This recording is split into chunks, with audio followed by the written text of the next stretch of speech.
Hey, this is Carl's Collects Comics, and I'm back with another Friday feature. Really special one this week. This is an interview with the legendary Mark Waid.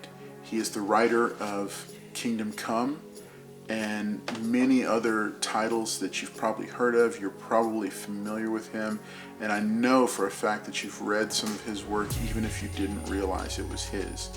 In 2018, at a comic convention called Comicpalooza in Houston, Texas, I had the chance to interview Mark. He was incredibly gracious. It was the end of the convention. He was ready to get on his plane and go, but he was still willing to sit down with me and talk for about 10-15 minutes about some of the storylines that I'm a big fan of, and he also was gracious enough to give some hints and tips for people who want to break into the comic industry. So stay tuned, because this is going to be a great Friday feature.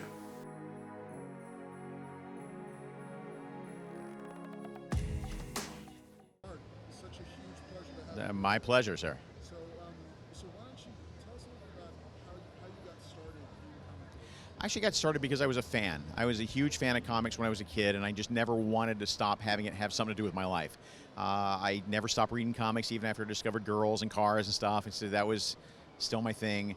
And I didn't want to be a writer. I wanted to be an editor.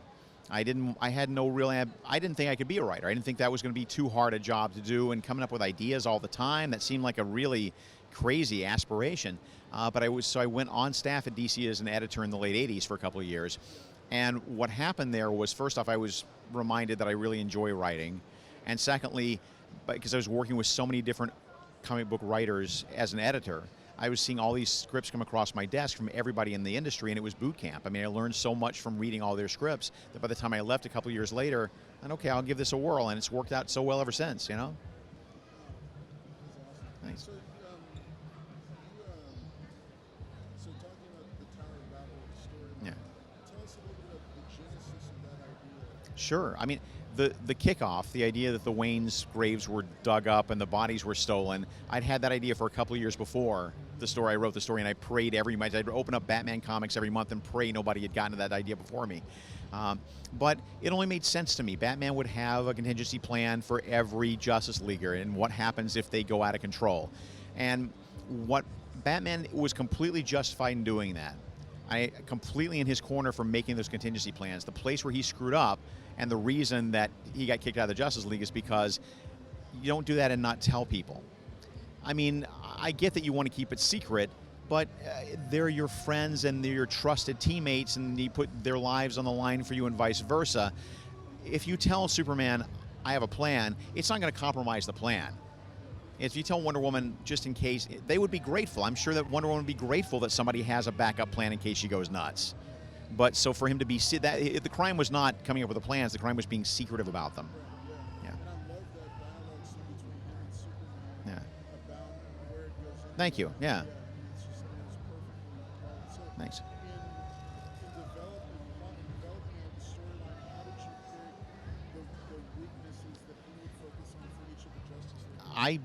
That's one of my favorite things to do is look at superheroes and superpowers and try to just figure out what you can do with them that you've never seen before. So they only made sense to me. I mean, Aquaman having hydrophobia, Green Lantern being blind. As an artist, that made sense to me. As a blind man, he doesn't know how to work the ring. He can't do anything with it. It's all stuff like that I'm a big science geek, so I was able to pull science stuff. But beyond that, I love playing with those toys. My favorite thing to do is you give me a cliffhanger and a hero and a set of superpowers, and how does he get out of it? And I'll spend all day trying to figure that out. But I love doing that. I love doing the MacGyver aspect of this is how make superpowers work. Thanks. So, and what led you to choosing Ra's al Ghul? I guess Batman's really the villain. Batman's really the villain, yeah. It was really that I had two stories I wanted to do. I wanted to do Tower of Babel, which is Ra's al Ghul taking over the world by changing all the languages. And it just seemed to fit nicely into the story. They dovetailed nicely, so that it was, not an A story and a B story, but two A stories come together. What was the genesis for the Wayne's graves being dug? I have no idea. it's just every once in a while I'll think of something that you've never seen before. 'Cause that's our job. That's our job. Is every month I want to give you something you've never seen before.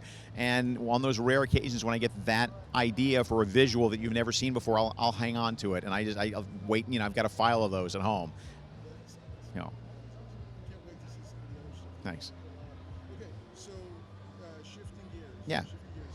Kingdom Come. Thanks. Yeah. Okay, seminal classic. Thank you. Where did that? Can you give us the background on where that came from? Sure. I mean, that was, to be fair, that was Alex Ross coming to the table with a bunch of character designs, a bunch of ideas, a bunch of concepts, no real story, coming to DC and saying, look, I have this stuff I want to do. I need a writer who is familiar with the characters and really is simpatico. And so he and I sat down more than once and went over some stuff, and we were like, okay, yeah, we feel pretty confident that we're on the same page about this.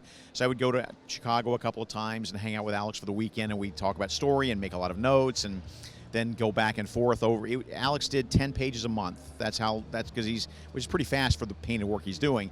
But at that rate, it took us a year and a half to do, so we had plenty of time to work out it, and bang out details and change things as we went. Yeah. How did the publishing schedule follow the art schedule? Like what was the delay there? Did y'all wait until the whole thing? We waited until he was almost done. So yeah, I want to remember they all four came out on time. I think they did, which meant they would have. I don't think so. So with 18 months, it's going to take him. We know it's going to take him 18 months, so we just schedule it so the first one ships 14 months in. That's all. Yeah. And so, like, what would you point out as like a couple of the things you're most proud, like because it was such a broad, expansive story. Yeah. What are some of the either plot points Yeah. or new characters that you're most proud of contributing to? I'm proud that we got to be the one. I got to be the one to say, look, Aquaman's cooler than you because he patrols like 3/5 of the world, and as opposed to all the rest of you have to defend just the land, and that made Aquaman real to me. And I mean, there's other little things like just, dealing with Captain Marvel, making Captain Marvel an interesting character, and because I love DC's Captain Marvel. And to make him the linchpin of the story wasn't something Alex had planned going in, but it's something that we found as we went into the story, that he was the perfect linchpin. Yeah, I mean, Because the story's all about humanity and superhumanity, and he's the only one who has a foot in both camps. yeah. What was your when you were first approached with this idea of kind of almost a Judeo-Christian take on Ragnarok? Yeah. What was your first reaction to that? How did you respond to it? Did you add to it? Well, yeah. I mean, what happened was I was raised Southern Baptist, but I wasn't a terribly spiritual man growing up because it was such a severe Southern Baptist Bible thumping that really I don't want to go to church again for a long time. It kind of drove me away. So I'm not a spiritual man, but when I was a kid, I read a book on the Rapture. It was done in a YA style, and I don't remember what the name of it is, but it scared the crap out of me when I was a kid. That this is the Rapture and this is what happens, and it was a horror novel. And it stuck with me forever. So when we started talking about the biblical implications of Kingdom Come, and I remembered the book of Revelation being such a horrifying template for horror, that I went there and I started realizing how much of the book of Revelation paralleled a lot of the things we were doing in the book, we were planning on doing in the book, and so I kind of leaned into that. Thanks. And which of the, I guess, second generation? Yeah. Offspring. That's my favorite, absolutely Offspring. So, yeah, who was your favorite of the Offspring? No, that's the character Offspring. Yeah, no, but the Plastic Man son, Offspring. He's still my favorite character that we created in Kingdom Come. I would do a series with that kid again tomorrow, but yeah. Okay, so switching gears again, what's your creative process when you get an assignment? Okay. What's your process? First thing you do is you look at the character, you go back to ground, you go to the earliest material, and you dig through that and see what made that character work back then, or what was vital about that character. I'm a big believer in the Hippocratic Oath, which is do no harm. Go in there and don't feel like, oh, I can fix this character. I can update him and change him and fix him. Well, no, this character's been around longer than you have. What kind of an ego does it have to take to do that? Instead, there's a reason that it's lived that long. There's a reason these characters have existed 50, 60, 70 years. Honor that, and don't just assume you know better. So I always go back to ground. I look at the earliest stuff, and I'm a big believer in author intent, and I want to see what the original creators were thinking about. And then beyond that, it's just really thinking through the implications of that character, living in their shoes, like seeing the world through their eyes. When I was working on Daredevil, which I did for 3 years, there wasn't a single day that went by that I wasn't somewhere, whether it was a grocery store or a train station or something, and at some point during the day I would be thinking, I wonder how Matt Murdock would perceive this situation with his radar sense. I wonder what that would seem like to him. What would it smell like? What would it sound like? And playing with that, you think about that all the time. You live through the characters.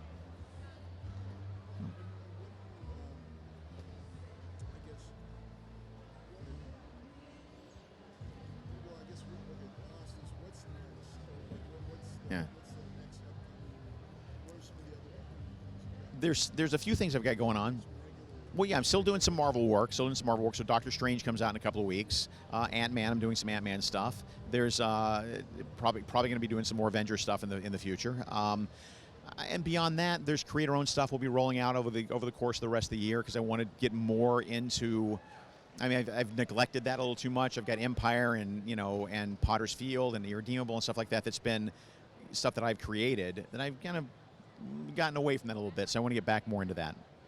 As a professional creative, how do you balance all this, like the work for There's no balance. There's no. In a perfect world, you want to strike a balance between the DC and Marvel stuff because it pays the bills, and the creator-owned stuff because it feeds your soul. I don't know. There's no balance in my life. I work 16 hours a day. Or sometimes not at all. I mean, it really. I'm not good at separating work from life, which is probably why I've written 2,000 comic books in 30 years. So yeah, don't do it my way. Don't do it this way. Okay, so last thing, because I really appreciate that. Sure. What advice or pieces of wisdom over all those issues would you share with young creatives who want to be what you want? Sure. The greatest thing about what's happening now is that my advice for how do you break into comics is changed so much in the last 10 years, and it's great because the internet has democratized the whole process.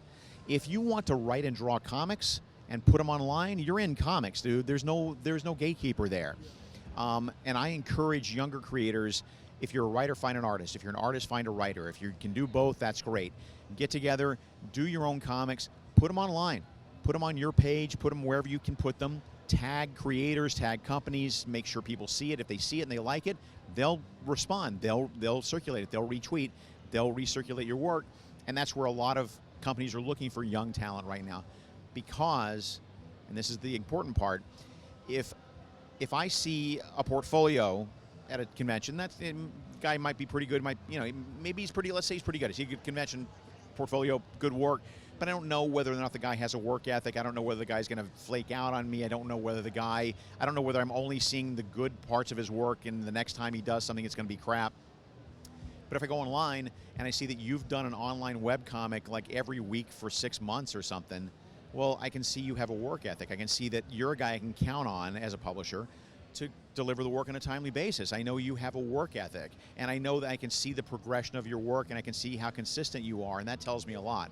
So, dude, if you want to break into comics, just find a way to go online. All you lose is sweat equity. That's all you lose. So for writers. Yeah. Is it the same thing, like post stories online? If for writers, go find an artist. Go whether you go to deviantart.com or some of the other art sites, or whether you go to conventions and go to artist alleys, or just talk to your local comic book store and see if they know guys who are comics artists or aspiring comics artists. Link up with somebody. If you're a writer, link up with an artist and do that. Mark, thank you so much. Sure, my pleasure. All right, so that was it. I hope you enjoyed it. I want to remind you that I've got a subscriber giveaway that is coming up. I'm going to be releasing a video about that very soon. Make sure to like this video, make sure to share this video, and leave a comment if you hadn't heard of either Kingdom Come or Tower of Babel, and you decide to check it out as a result of this video. Also, I'd love to hear what you had to say about Mark's advice for people wanting to break into the comic industry. Above all, please consider subscribing to the channel because that's a huge help, and I'm desperately trying to get to 100 subscribers. It would mean the world to me if you would be a part of this community. I want to make sure to show you, because I don't know that I have yet. This was my copy of Kingdom Come, and Mark did sign it here for me, and that was awesome. So Mark Waid, if you're watching this, I want to thank you so much for your graciousness and your kindness and your willingness to be interviewed for this channel. So for all those who are watching, thanks, have a great night, have a great weekend, and go read some comics.